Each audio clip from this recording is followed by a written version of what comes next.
motion be agreed to, and I call the member for Hughes. Thank you, Deputy Speaker. Deputy Speaker, I rise to support the motion. This parliament needs to move quickly to address and implement the efforts of the Workplace Gender Equality Agency in consultation with the previous coalition government in striving towards the elimination of gender discrimination, particularly the gender pay gap. In March 2022, the previous coalition government released its review of the Workplace Gender Equality Act of 2012, which it had committed to in its Women's Budget Statement of the previous year. This review sought feedback from across the community to address workplace gender equality, while, importantly, also considering the needs of employers. The review heard from businesses, employers, employee organisations, women's organisations and academics through roundtables and written submissions. This review now comes at a critical time. There is real momentum for change towards achieving gender equality in Australian workplaces. Whilst under the previous coalition government, wages for women employed full-time did increase by 20% over the past 5 years, as against the wages of Australian men, whose rate increased by 15%. Nevertheless, the gender pay gap still exists. On average, Australian women are earning $255 a week less than Australian men. This figure is worse in the 45 to 64-year age group, where on average women are earning $40,000 per year, $800 per week, less than Australian men.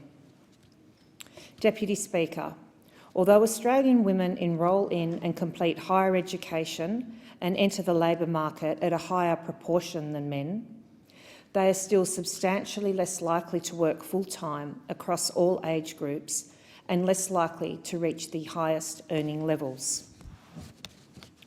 This is because, Deputy Speaker, the predominant responsibility of family and caring duties falls on women. I know this from personal experience. I temporarily stepped away from my career, a legal career, in order to raise my twin sons full-time. Even 16 years ago, when my sons were born, I battled against the perception in my workplace that it was not appropriate for a senior lawyer to work in a part-time capacity.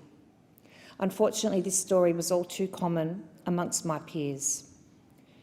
There has been significant workplace attitudinal change towards flexible working over the past 16 years, and I have been I shouldn't even say lucky, I've been the recipient of that and have managed to work part-time for a number of years. I've also encouraged, where possible, my female employees and male employees to work flexibly.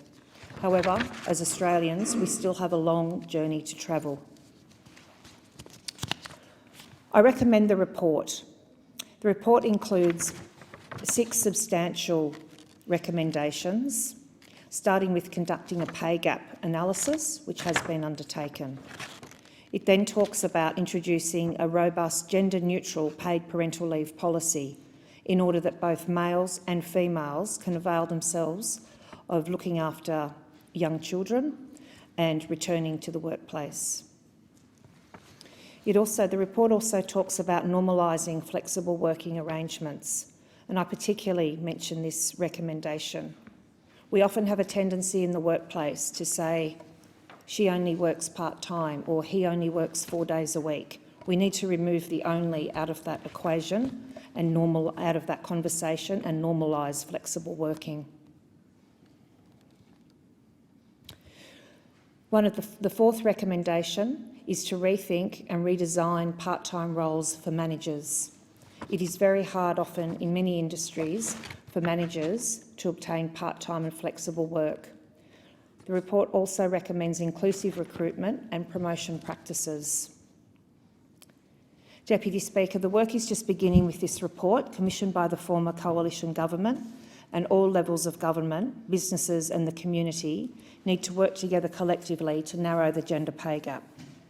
It is particularly important that the private sector works in partnership with the 3 levels of government in order to drive change, as the private sector remains the largest employer of Australian women. An investment in gender equality is beneficial to employers as much as employees, as it can attract and retain talent. This is particularly relevant in The 2022. member's time has expired.